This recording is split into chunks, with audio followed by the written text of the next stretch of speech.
السلام علیکم ورحمۃ اللہ وبرکاتہ۔ امید ہے آپ سبھی حضرات خیریت سے ہوں گے۔ ٹھیک ہے، آج کا سبق ہم شروع کرتے ہیں۔ رحمۃ اللہ الواسعہ شرح حجۃ اللہ البالغہ کے صفحہ نمبر 491 پر ہیں۔ تہجد کے مستحبات۔ تہجد کے آداب میں سے درج ذیل 4 باتیں۔ پہلی بات، جو اذکار نبی کریم صلی اللہ علیہ وسلم سے نماز کے مختلف ارکان، رکوع، سجود اور قومہ جلسے وغیرہ میں مروی ہیں، ان کی پابندی کرے۔ یہ اذکار در حقیقت تہجد کے لیے بھی ہیں۔ دوسری بات، ہر 2 رکعت پر سلام پھیرے۔ احناف کے یہاں بھی فتویٰ تہجد کی نماز میں صاحبین کے قول پر ہے، اور علامہ قاسم نے اس کا جو رد کیا ہے وہ محل نظر ہے۔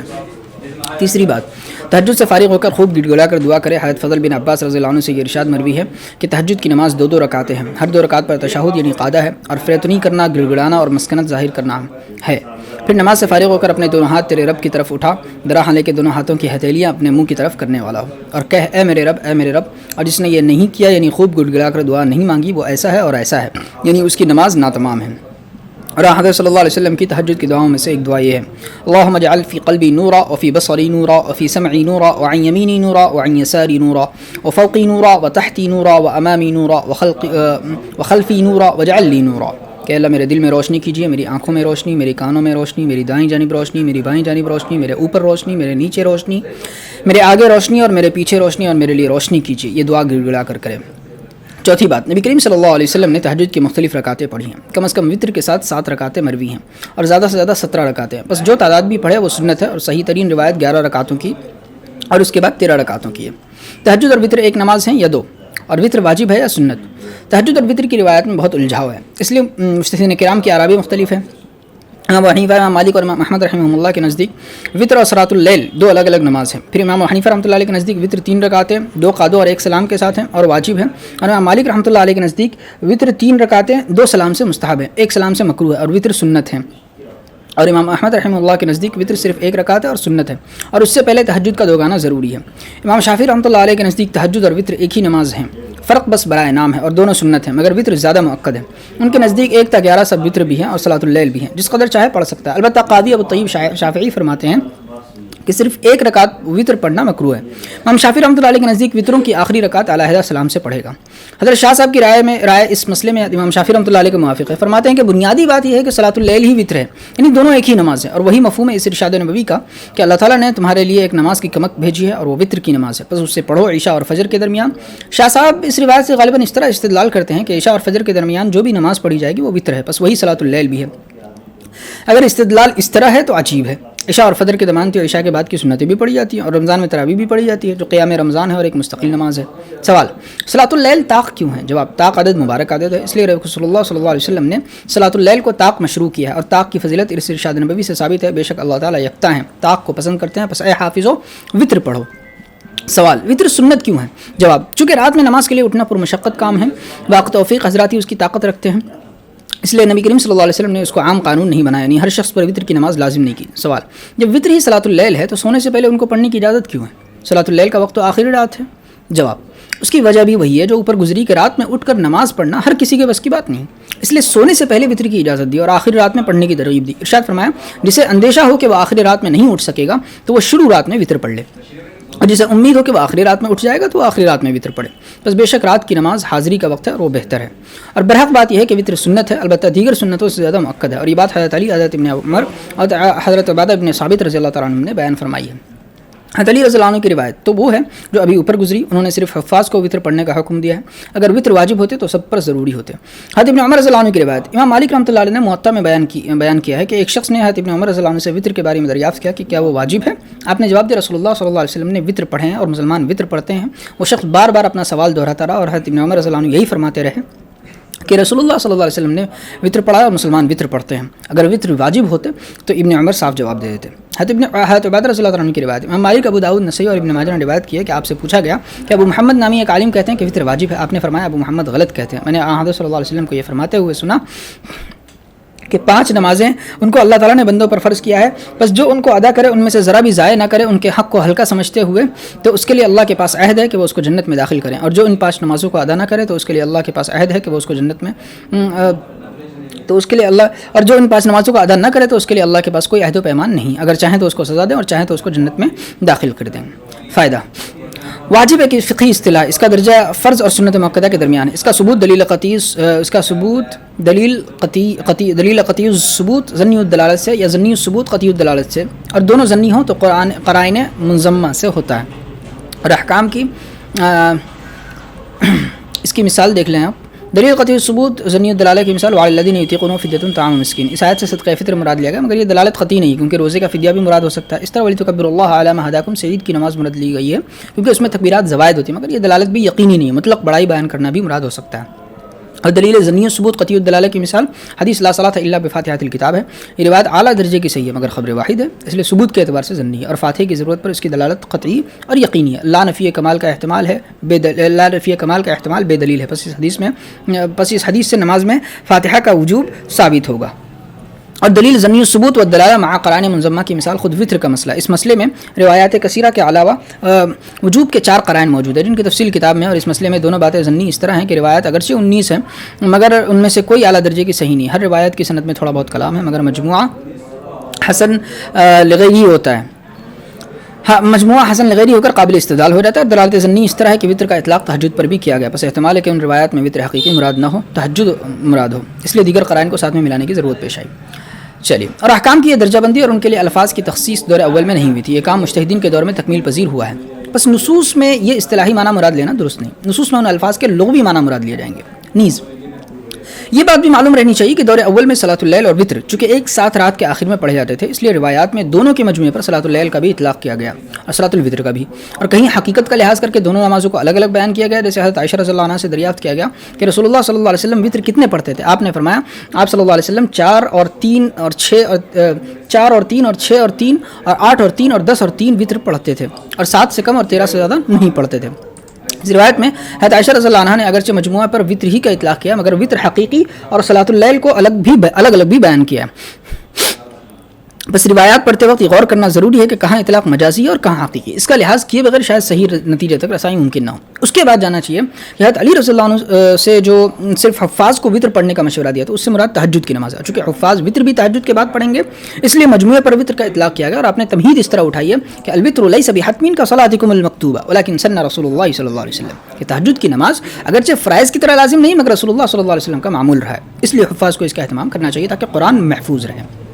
اسی طرح حضرت ابن عمر رضی اللہ تعالیٰ نے جو سعید بن یسار کو سواری پر وطر پڑھنے کے لیے کہا تھا اس سے مراد بھی تہجد کی نماز ہے، کیونکہ تحاوی میں ابن عمر رضی اللہ عنہ کا یہ عمل مروی ہے کہ آپ صلی اللہ علیہ وسلم سواری پر نماز تہجد پڑھتے تھے اور وطر زمین پر اتر کر پڑھتے تھے. وَيَزْعَمُ أَنَّ رسول اللہ صلی اللہ علیہ وسلم كَانَ يَفْعَلُ كَذَلِكَ، اور فرماتے تھے کہ رسول اللہ صلی اللہ علیہ وسلم بھی ایسا ہی کرتے تھے.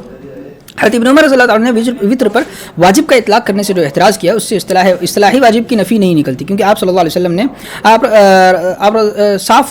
آپ رضی اللہ عنہ نے صاف وجوب کی نفی نہیں کی، نہ سنت کا اطلاق کیا، کیونکہ وطر کا معاملہ بیچ کا ہے اور اس زمانے میں اس درمیانی درجے کے لیے اصطلاح مقرر نہیں ہوئی تھی. اس طرح عبادہ رضی اللہ تعالیٰ نے جو ابو محمد کی بات کو غلط قرار دیا تو وہ بھی واجب بمعنی فرض کی تکذیب کی ہے. آپ نے اپنی بات کی تائید میں جو حدیث سنائی ہے وہ اس کی واضح دلیل ہے، غرض کسی صاف صریح دلیل سے فقہی وجوب کی نفی نہیں ہوتی. فائدہ وطر کے بارے میں 5 باتوں پر غور کر کے فیصلہ کرنا چاہیے کہ اس کا درجہ کیا ہے. پہلی بات 19 روایات ہیں جن میں وطر کی غایت درجہ تاکید آئی ہے. مثلا الوطر حق فمن لم یوتر فلیس منا، کہ وطر برحق ہے پس جو وطر نہیں پڑھتا وہ ہم میں سے نہیں ہے. آپ نے یہ بات مکرر 3 بار ارشاد فرمائی.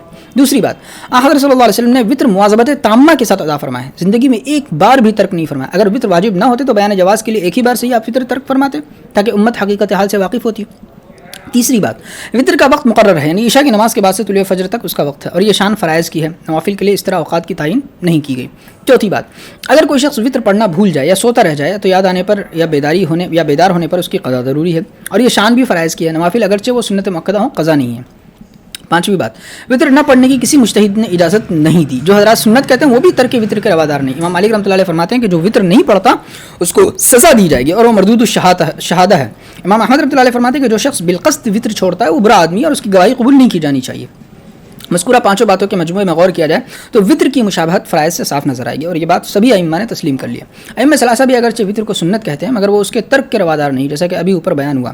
بس یہ اختلاف عنب اور انگور کے اختلاف جیسا ہے، یعنی محض لفظی اختلاف ہے. ہاں وطر کو واجب کہا جائے یا سنت، بہرحال اس کا پڑھنا بالاتفاق ضروری ہے.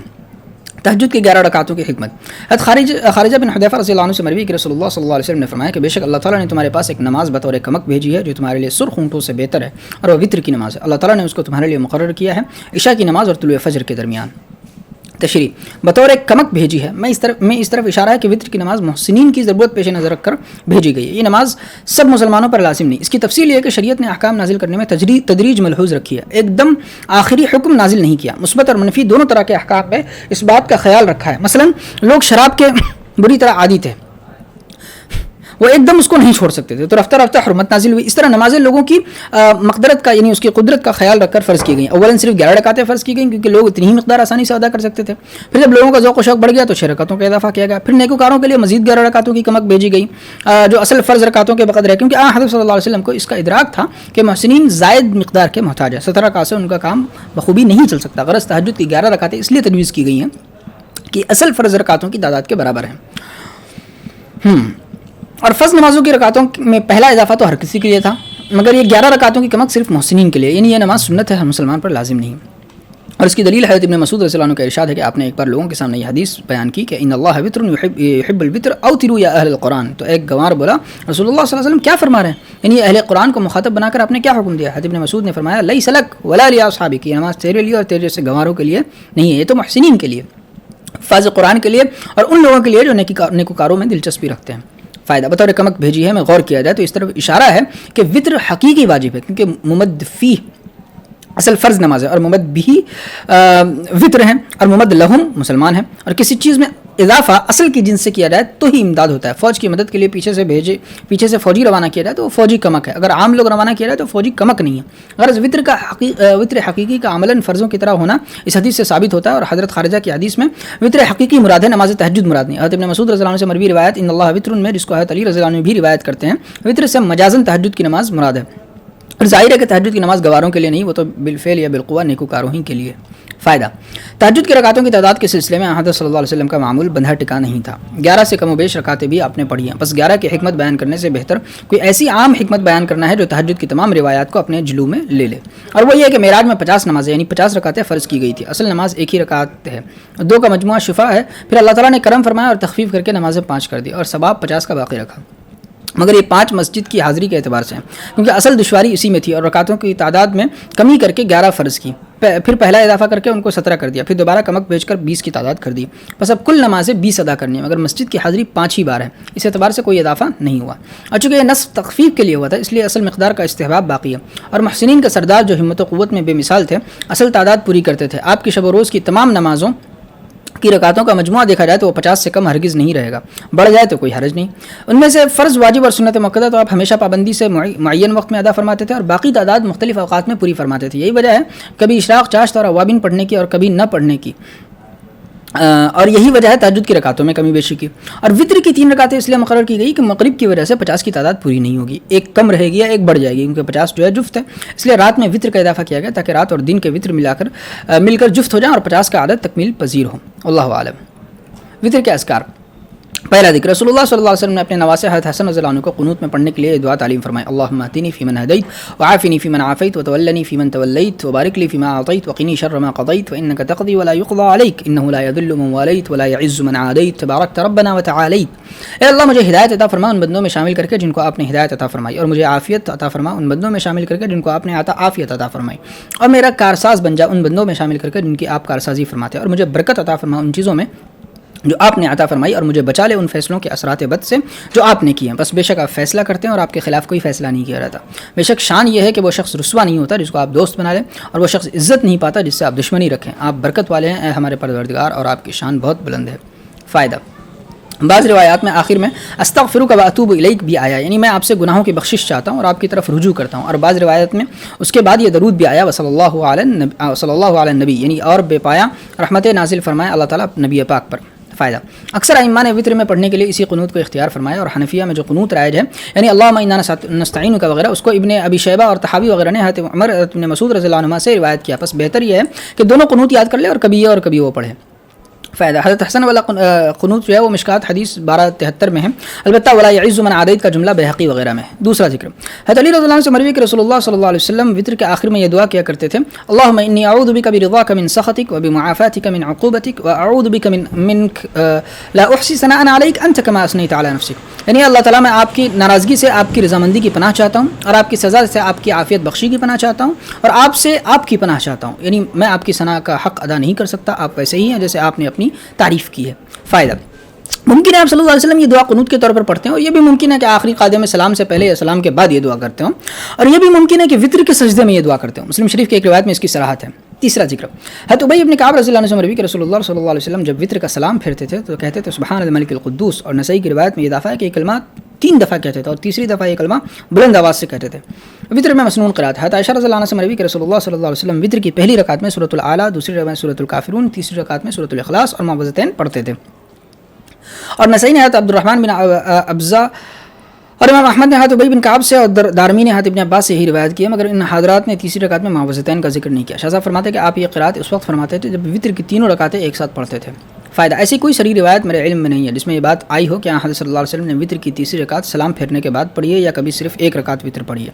البتہ نسائی میں حضرت عائشہ رضی اللہ عنہ کی یہ روایت ہے کان لا یسلم فی رکعتي الوتر، حضرت صلی اللہ علیہ وسلم وطر کی 2 رکعتوں پر سلام نہیں پھیرا کرتے تھے بلکہ ان کے ساتھ تیسری ملا کر تینوں ایک سلام سے پڑھتے تھے۔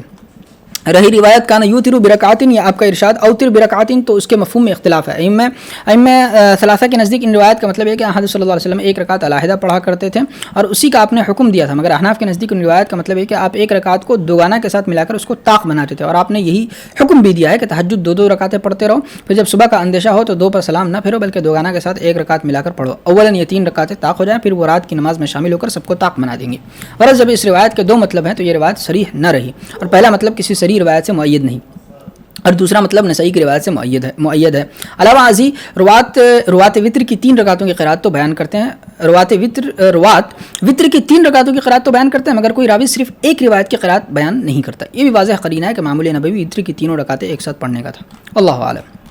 تراویح کی مشروعیت کی وجہ، نوافل میں تیسری نماز تراویح کی نماز ہے، یہ سنت ہے، فرض نہیں، اور اس کی مشروعیت کی وجہ یہ ہے کہ ماہ رمضان سے مقصود مسلمانوں کو فرشتوں کی لڑی میں پیرونا اور ان کو فرشتہ صفت بنانا ہے، اس لیے حضرت صلی اللہ علیہ وسلم نے ماہ رمضان کی عبادتوں کے 2 درجے مقرر کیے، ایک عوام کے لیے، اس درجے میں روزے اور دیگر فرائض ہیں، دوسرا نیکوکاروں کے لیے یعنی اللہ کے مقرب بندوں کے لیے، اس درجے میں روزوں کے ساتھ تراویح، زبان کی حفاظت، ماہ اعتکاف اور آخری عشرے میں عبادتوں میں جٹ جانا ہے، کیونکہ نبی پاک صلی اللہ علیہ وسلم کو اس بات کا ادراک تھا کہ ساری امت مقاصد رمضان کی تحصیل کے لیے اعلیٰ درجے کی ریاضتوں پر کاربند نہیں ہو سکتی، اور ہر شخص پر اس کی طاقت کے بقدر عبادتیں ضروری بھی ہیں، اس لیے آپ صلی اللہ علیہ وسلم نے رمضان میں تراویح کی نماز کو بطور استحباب مشروع فرمایا۔ مسلم میں حضرت ابو ہریرہ رضی اللہ عنہ سے مروی کہ رسول اللہ صلی اللہ علیہ وسلم تراویح کی ترغیب دیتے تھے، تاکید کے ساتھ حکم دیے بغیر، پس فرماتے تھے کہ جو شخص ایمان و احتساب کے ساتھ رمضان کی راتوں میں نوافل پڑھے گا اس کے سب پچھلے گناہ معاف کر دیے جائیں گے۔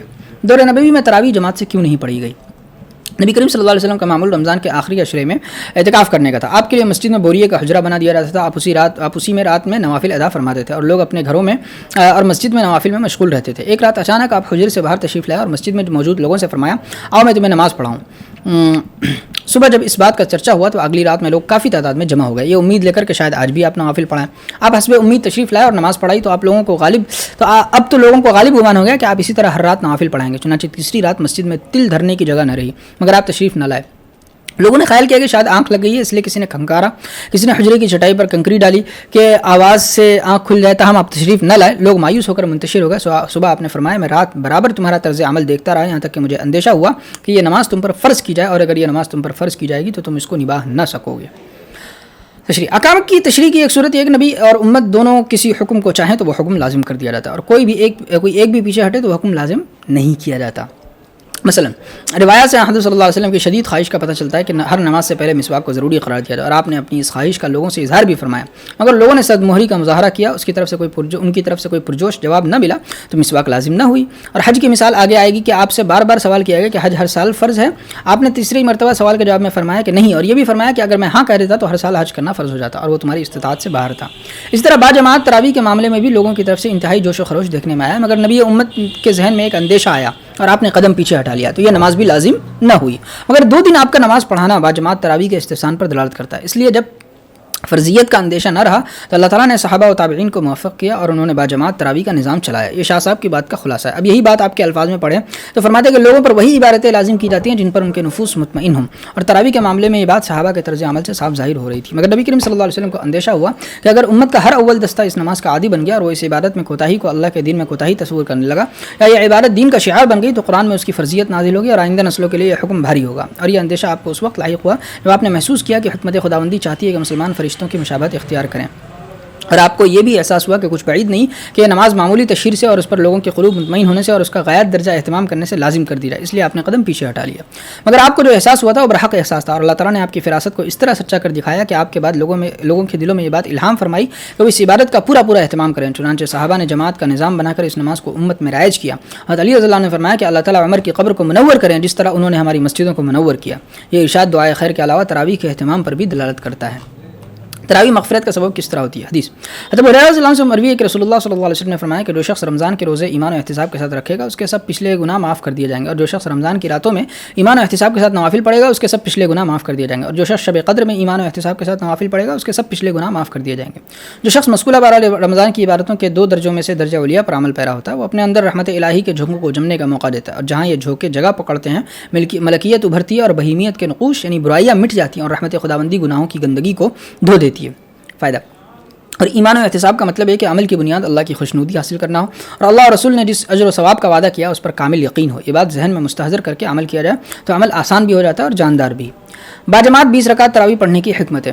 شاہ صاحب کے نزدیک تراویح کی اصل حضرت صلی اللہ علیہ وسلم کی تہجد کی 11 رکعت والی روایت ہے, اور شاہ صاحب کے نزدیک حضرت صلی اللہ علیہ وسلم نے اسی کو تہجد کے وقت میں 2 دن جماعت سے پڑھایا تھا. اس لیے فرماتے ہیں کہ صحابہ کرام اور بعد کے لوگوں نے قیام رمضان میں 3 چیزوں کا اضافہ کیا. اول, مسجد میں جماعت کے ساتھ تراویح کا ادا کرنے کا نظام بنایا, اور اس کی حکمت یہ ہے کہ اس طرح مساجد میں اجتماعی شکل میں ادائیگی میں عوام و خواص سب کے لیے سہولت ہے, کیونکہ لوگ انفرادی طور پر گھروں میں پابندی سے اس کو ادا نہیں کر سکتے. 2, بدائے آخر شب کے شروع رات میں پڑھنے کا سلسلہ شروع کیا, حالانکہ وہ حضرات اس بات کے قائل تھے کہ آخر شب کی نماز فرشتوں کی حاضری کا وقت ہے, وہ افضل ہے, جیسا کہ حضرت عمر رضی اللہ عنہ نے اس پر تنبیہ کی ہے. بخاری شریف حدیث 2010 میں آپ کا یہ قول مروی ہے, واللتی ینامون عنہا افضل من الذین یقومون افضل من اللاتی واللاتی ینامون عنها افضل من اللاتی یقومون یرید آخر اللیل وکان الناس یقومون اولہ. یعنی وہ نماز جس سے لوگ سوتے رہتے ہیں, یعنی تہجد افضل ہے اس نماز سے جس کو لوگ ادا کرتے رہتے ہیں. وہی کہتے ہیں ینامون عنہا سے آپ کی مراد آخر شب کی نماز ہے, اور جو لوگ تراویح شروع رات میں ادا کرتے تھے, اور اس کی حکمت بھی وہی آسانی ہے جس کی طرف ابھی اشارہ کیا گیا, یعنی شروع رات میں پڑھنے میں آسانی, آخر شب میں جمع ہونے میں دشواری ہے.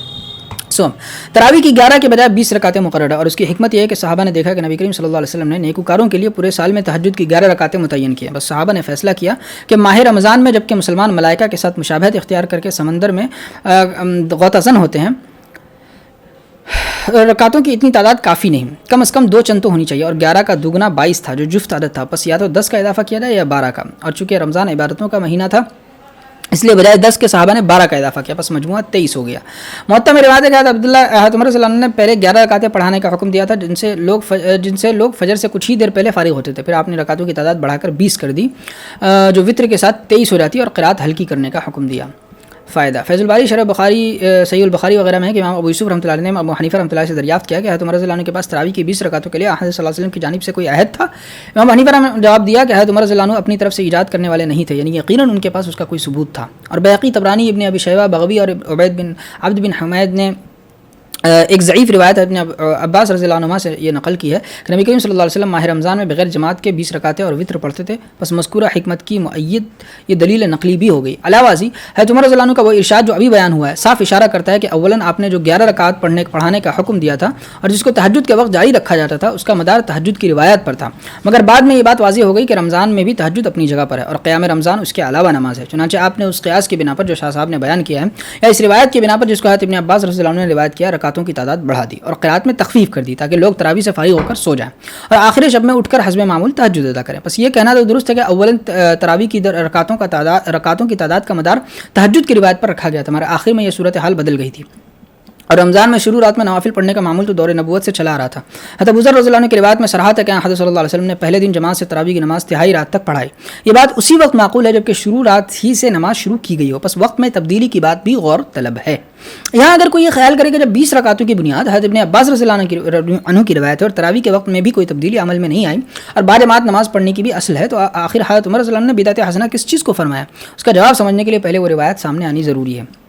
عبد الرحمن بن عبد جو قبیلہ قارہ کے جلیل القدر تابعی ہے، فرماتے ہیں کہ میں ایک شب حضرت عمر رضی اللہ تعالیٰ عنہ کے ساتھ مسجد نبوی میں گیا، وہاں یہ منظر سامنے آیا کہ یہ لوگ متفرق جماعتیں بنے ہوئے تھے، کوئی اپنی نماز پڑھ رہا تھا، کسی کے پیچھے ایک گروہ نماز پڑھ رہا تھا۔ حضرت عمر نے فرمایا کہ میں اگر ان لوگوں کو ایک قاری پر جمع کر دوں تو بہتر ہوگا۔ پھر آپ نے پختہ ارادہ کیا اور سب کو حضرت ابی بن کعب رضی اللہ عنہ پر جمع کر دیا۔ عبد الرحمن کہتے ہیں کہ میں پھر حضرت عمر رضی اللہ عنہ کے ساتھ ایک اور شب میں مسجد نبوی میں گیا، لوگ اپنے امام کے پیچھے نماز ادا کر رہے تھے۔ حضرت عمر رضی اللہ عنہ نے فرمایا کہ نعمت البدعۃ هذه والتي تنامون عنها افضل من التي تقومون، یعنی یہ نہایت عمدہ نئی بات ہے اور جس نماز سے تم سوتے رہتے ہو وہ اس سے جس کو تم ادا کر رہے ہو افضل ہے۔ اس ارشاد کا پس منظر دو باتیں معلوم ہوتی ہیں، ایک یہ کہ جب تراویح کا باقاعدہ نظام بنایا گیا تو لوگوں میں چیمی گوئیاں شروع ہوئی، یہ کیا بدعت شروع ہوئی۔ جیسے حضرت عثمان رضی اللہ عنہ نے مسجد نبوی پختہ بنائی تو بعض نے کہا کہ یہ تو کسرا کا محل تعمیر ہو گیا۔ دوسری یہ کہ تہجد کی نماز کو آخری شب کے بجائے شروع رات میں کیوں کر دیا، آخری شب افضل وقت ہے۔ حضرت عمر رضی اللہ عنہ نے اپنے مذکورہ ارشاد میں دونوں باتوں کا جواب دیا۔ پہلی بات کا جواب یہ دیا کہ اگر یہ نئی چیز ہے تو نہایت شاندار نئی چیز ہے کیونکہ اس کی اصل موجود ہے، اور وہ آپ صلی اللہ علیہ وسلم کا 2 دن بعد جماعت نوافل پڑھانا ہے، اور آپ نے لفظ بدعت اس کے لغوی معنی میں استعمال کیا ہے اور بالفرض کلام کیا ہے۔ لغوی معنی کے اعتبار سے بدعت حسنہ بھی ہوتی ہے اور سیئہ بھی، اور بدعت اصطلاحی صرف بدعت سیئہ ہوتی ہے، وہ حسنہ نہیں ہوتی۔ اور دوسری بات کا جواب آپ نے یہ دیا ہے کہ تہجد کی نماز نہیں ہے، تہجد اپنی جگہ برقرار ہے، جس سے لوگ غفلت برتتے ہیں، سحری کے لیے اٹھتے ہیں پھر بھی نہیں پڑھتے، حالانکہ وہ تراویح سے افضل ہے۔ بس آپ کے اس ارشاد سے صاف معلوم ہوا کہ تراویح تہجد کی تقدیم نہیں ہے اور اس کی باجماعت ادائیگی بھی بدعت نہیں ہے کیونکہ اس کی اصل موجود ہے۔ تو وہ ابن عباس رضی اللہ عنہ کی روایت ہے۔ حضرت عائشہ رضی اللہ عنہ کی تہجد کی روایت تراویح کی اصل نہیں ہو سکتی۔ بس جن اکابر علماء نے دونوں روایتوں میں موازنہ کیا، حضرت عائشہ رضی اللہ عنہ کی روایت کو اصح قرار دیا، یہ موازنہ کرنا درست نہیں۔ موازنہ ایک باب کی 2 روایتوں میں کیا رہتا ہے، 2 الگ الگ بابوں کی روایت میں نہیں کیا رہتا۔ رہا ابن عباس رضی اللہ عنہ کی روایت کا ضعف تو اس کی تلافی تعامل سے ہو جاتی ہے، کیونکہ بلکہ تعامل کی موجودگی میں روایت کی سرے سے ضرورت ہی باقی نہیں رہتی۔ مثلا کلمہ اسلام لا الہ الا اللہ محمد رسول اللہ کسی روایت سے ثابت نہیں، اگرچہ اس کے دونوں اجزاء قرآن کریم میں الگ الگ آئے ہیں مگر دونوں کا مجموعہ کلمہ اسلام ہے۔ یہ بات کسی ضعیف روایت سے بھی ثابت نہیں، مگر چونکہ پوری امت مسلمہ کا اس پر تعامل ہے اور اجماع دلیل اقوا ہے، اس لیے سند کی مطلقاً ضرورت نہیں ہے۔ واللہ اعلم۔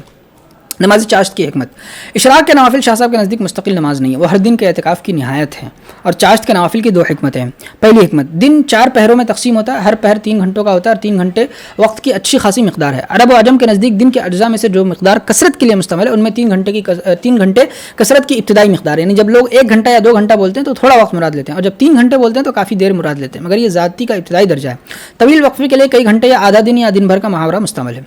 بہرحال حکمت الہی کا تقاضا ہوا کہ دن کے ان 4 پہروں میں سے کوئی بھی پہر نماز سے خالی نہ رہے، تاکہ ہر پہر پر نماز اللہ کی یاد تازہ کرے، جس سے بندہ غافل ہو گیا۔ چنانچہ پہلے پہر میں فجر، تیسرے اور چوتھے پہروں میں ظہر اور عصر کی نمازیں فرض کی گئی، اور دوسرا پہر چونکہ معاشی مشغولیت کا وقت تھا اس لیے چاشت کی نماز مستحب کی گئی، اور اسی وجہ سے ایک معتدبی وقفے کے بعد تنبیہ الغافلین کی ضرورت ہے۔ نماز چاشت پڑھنا گزشتہ امتوں کے نیک لوگوں کا بھی طریقہ رہا ہے۔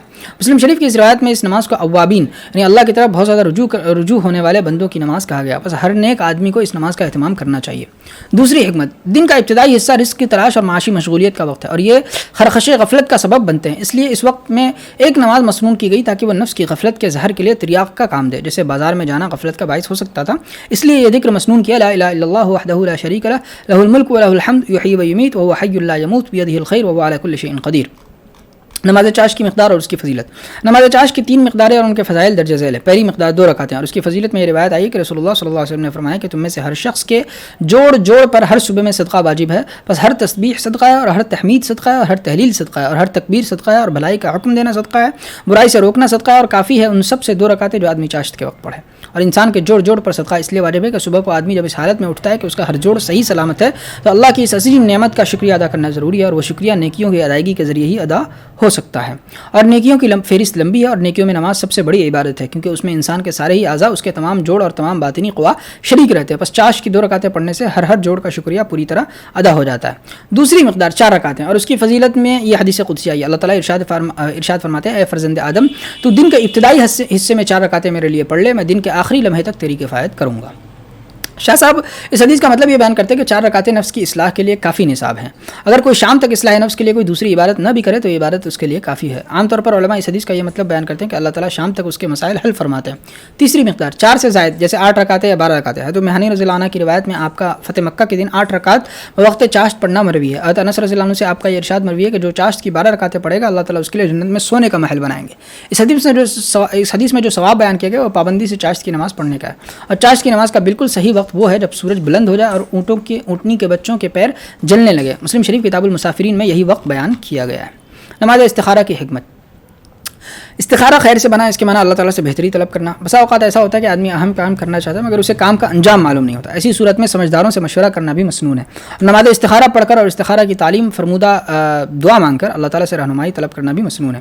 رہی بات ہے کہ اللہ تعالیٰ کی رہنمائی بندے کو کس طرح حاصل ہوتی ہے، تو روایت میں اس کا کوئی اشارہ نہیں، اور تجربہ یہ ہے کہ یہ رہنمائی کبھی خواب کے ذریعے حاصل ہوتی ہے، پھر خواب کبھی واضح ہوتا ہے، کبھی تعبیر طلب ہوتا ہے، اور کبھی رہنمائی اس طرح کی جاتی ہے کہ اس کے کام کرنے کا شدید داعیہ دل میں پیدا ہوتا ہے یا اس سے دل بالکل ہی ہٹ جاتا ہے. بس ان دونوں کیفیتوں کو من جانب اللہ اور دعا کا نتیجہ سمجھنا چاہیے.